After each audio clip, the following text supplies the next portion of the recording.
Welcome. This is Peter Winnick. I'm the founder and CEO at Thought Leadership Leverage, and you're joining us on the podcast, which is Leveraging Thought Leadership. Today, my guest is William Vanderbloemen, and he's got an interesting background in that he's got a combination of 15 years of ministry experience as a senior pastor. That's in and of itself is not brand new in the thought leadership space, but he is the founder of a group called the Vanderbloemen Search Group, which has focused on search primarily in I would say the church field. He's got an HR background from the Fortune 200 side, and he does a lot of speaking. He's written a couple of books. So it's a good example of the use of thought leadership as a differentiator in an otherwise commoditized, although niched out market. So welcome aboard, William. Interesting story. Yeah, thanks, Peter. And I got to tell you, we sort of, if we end up being a success long-term, we probably ought to contact Malcolm Gladwell and have us be an appendix to the Outliers book, because it was just right place, right time. And, we started the search firm in the fall of 2008, which was a brilliant time to quit your job and start something new. But that aside, it was the same month Twitter came out. It was, so there's just this convergence, and we sort of fell into this thing long before I knew you or anything. We were like, there's a big knowledge gap between what you learn. So I went to Princeton for seminary. I didn't learn anything about how to run a staff or build a team. I mean, it's just not part of the curriculum because it's not Ivy League theological education. So we said, all right, let's start the company. This blogging thing is new. Why don't we just offer free resources for people that are thought leadership on how to build and run and keep a great team? So stay there for a minute, though, because I would argue that this might sound strange, but seminary, like lots of other places, call it law, call it medicine, whatever it might be, that are tasked with developing professionals with a at a high caliber, particularly at a place like Princeton, high specialty, whether it's medicine, pastor, whatever. They don't do the business stuff, right? Like, how do you lead people? How do you manage people? How do you run a P&L? How do you read a P&L? Yeah. Exactly.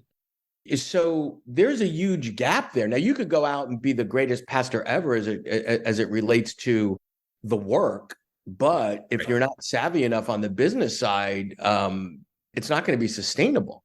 And Peter, it's not even just the business side. It's the whole build, run, and keep a great team. And for a lot of people in the faith-based world, whether it's a nonprofit or a school or a church, they're using volunteers. So no one ever taught me how do you fire a volunteer. Like, that's a whole different meeting.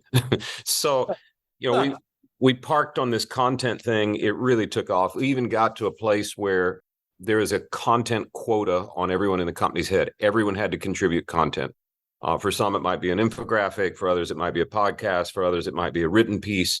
But we just sort of... Hold on. I don't mean to interrupt you, but stay there for a second, because a lot of people in lots of organizations talk about embracing thought leadership at an organizational level because it drives business outcomes, whether that's differentiating the firm, attracting clients, whatever.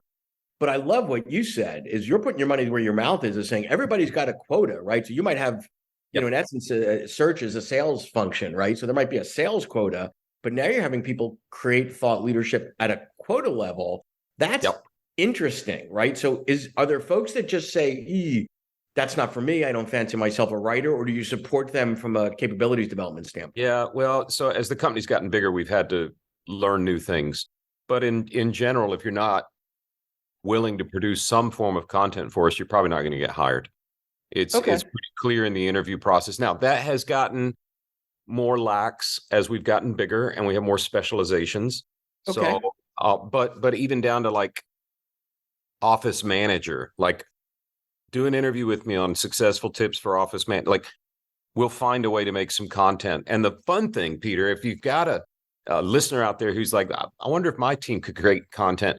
We did a thing where we totally stole this from a friend of mine, Brian Halligan, who started HubSpot.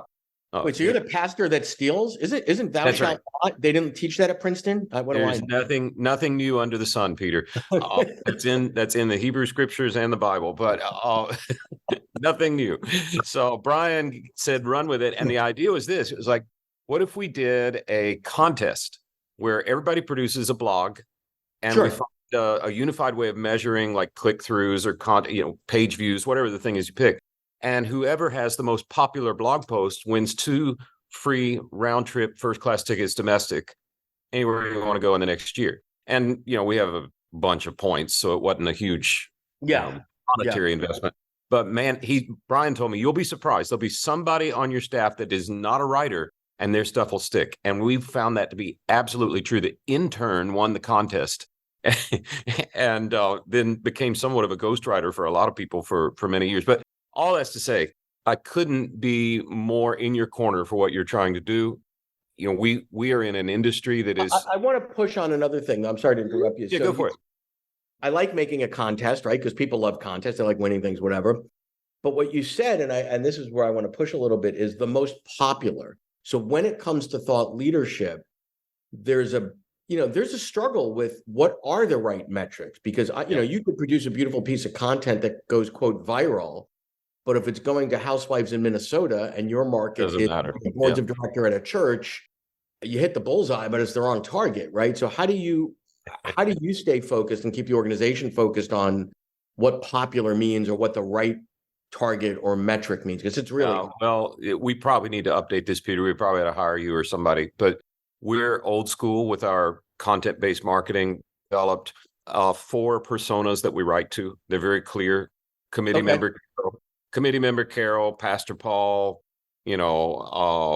staff member Sally, and I forget the other one. And then there's the anti-persona that we don't write to because they never buy from us. We love them, but they never buy from us. So there's just not any point, except maybe to do some help along the way and maybe some client. But I know that's old school. I know marketing's but stay on the persona thing. We call them avatars, which is whatever. Same thing. But like we've got, Pastor Paul drives this car. Pastor Paul loses sleep because of these 3 things. Pastor Paul sees this as a win. Pastor Paul gets frustrated with this. So we write to those pain points. Same with committee member Carol, staff member Sally, and I should know the 4th one, but I can't remember. So I love how fluent you are in that the ultimate litmus test is when anyone, your office manager, whoever, is putting out a piece of content, who is this written for? And it might be a great piece because, oh geez, it doesn't, it's not really written for any of ours. Therefore, even though it's great, no pun intended, right church, wrong pew, right? I think a lot of people don't have that discipline to say, I know sort of almost at a visceral level what, Pastor Paul, what he drives, what he's thinking, what's keeping him up at night. There are some evergreen things that you could assume he'd always be thinking about. And then there's some things that are going on based on what's going on in the world, what's going on in the market. Peter, we had to do, we have here's the profile of Pastor Paul, and we update it every now and then. But during the shutdown, like we had to update it daily. Yeah. Like today we're worried about this. Tomorrow. So it's they're fixed personas, but the pain points we try and keep an eye on and make sure we're doing what's current and not what we've always done. If you're enjoying this episode of Leveraging Thought Leadership, please make sure to subscribe. If you'd like to help spread the word about our podcast, please leave a 5-star review at ratethispodcast.com/LTL and share it with your friends. We're available on Apple Podcasts and on all major listening apps, as well as at thoughtleadershipleverage.com/podcasts. So I love what you're doing. And how do you then, in my opinion, and feel free to push back, there's different reasons business-wise to use thought leadership at different times. One could be elevate the brand, stand out from the competition. Yeah. Another could be stay connected during a long sales cycle. Another could be client attraction. There's a lot. Another could be creating a sense of awareness in a new market that you want to test. How does that play for you? Like, where is it? All those or some of them? Huge, and it goes back to I don't know. I think content-based marketing, thought-based leadership, if it's not coming from the top, it's not going to work in the organization. So all of it flows from sometimes my good experience, sometimes my bad. My bad experience when I was senior pastor of a church, if you put the school in there are probably 250, 300 people on payroll, something like that. And I needed some help finding a staff person. So I tried hiring a search firm. Every time I talked to the guy, maybe he was a nice guy, I don't know him. But after every phone call, I felt like I needed to take a shower. It was so bad. It was so sleazy. It was every time you see a search firm like in Mad Men, the drunk guy becomes the search guy, and then they meet in the dark alleys, and it's not cool, right? So for me, that bad experience before I ever got to search, maybe say, I don't care if we don't make money, we will not be a vendor, we will be a trusted advisor. Yes. So for me, it's just a very personal crusade to say thought leadership trumps clickbait, right? And stay there a minute, because people there's this tension, if you will, between what is content marketing and thought leadership. And it's not that one is better than the other, right? But they're just different. So content marketing, to me, if I was producing diapers, if I'm Procter and Gamble, I'd put out a lot of stuff to teach new moms how to avoid diaper rash. Would I call that thought leadership? Absolutely not. Would it be content marketing that's really aligned to the product and the offering? So to me, the thought leadership is a higher level, right? And Yes. You have to take a little bit of risk. Not everyone has to agree with what you think, but you need to be able to justify what you say. It's not just opinion, but based on experience, research. Yeah. So 9 years ago, looking out over the horizon, which I think is part of my job, I could see, baby boomers are retiring. There are not many Gen Xers take their place. The millennials are not ready yet. There's going to be a succession crisis. Yep. And particularly in churches for a lot of reasons, because we had all this data. So I said, I want to write a book on pastoral succession. My mother said, I guess I'll have to buy all 12 copies. Who's going to buy a book? And so I met with the publisher, and they said, this is micro niche. If you sell 2,500 copies ever, it's a grand slam. Like, fine. And they said, what do you define as a win? I said, here's how I define it as a win. When this book is in every seminary library in the country, that's the win. Because it's no longer how many did we sell? It's, they wrote the book on that. That to me is thought leadership. It's not just number one. And number two would be, I had a very well-known author on a podcast a couple of months ago. And one of the things he said to me was, over his career, and he's been blessed that he's got, 3 or 4 books that have been multiple New York Times bestsellers. He goes, I probably literally sold 1 million books. There are literally 5 books, individual copies, that have made him over 1 million each, but he didn't know which ones they were at the time he wrote them. So, publishers by definition only have one metric of success. How many units we sell times profit per unit equal X. I would argue for your book, if you've got a dozen net new transactions or net new clients with a lifetime value of multiple transactions over, 10 years, that is a phenomenal success. So I think you need, get out of the publishing industrial complexes version of success, because your book, a book like that, maybe your mom's a little bit conservative there, but it's not going to be at an airport. It's not going to be on my bookshelf. I'm not your demographic. No, but it's sold 60,000 copies, and it's in its 6th printing. Wow.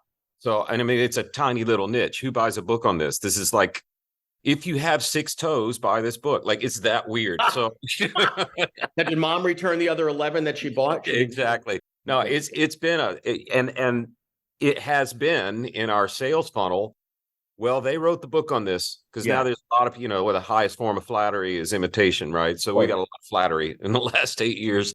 But when it comes down to who do we hire for the succession planning and the search, I can't tell you the number of times people are like, well, they did write the book on it. Before we ever looked at a consultant, we bought a case of his books and read it because that's got all the stats.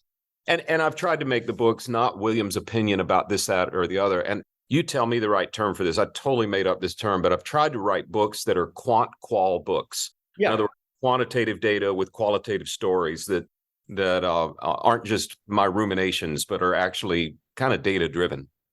Yeah, no, I think that's part of the definition of thought leadership. It can't just be, here's what I think. Now, it could be, here's what I think because I've been doing X for 30 years, whatever. Right. The shelf life, no pun intended again, on the book. So one of the things that's interesting, your book is a principle-based book. Now, things will change and evolve. And, like you mentioned during the lockdown, pastors didn't have to deal with, how do I get people to come to me? Well, we know where they went on Sundays, but now with Zoom and all this other sort of stuff. Yeah.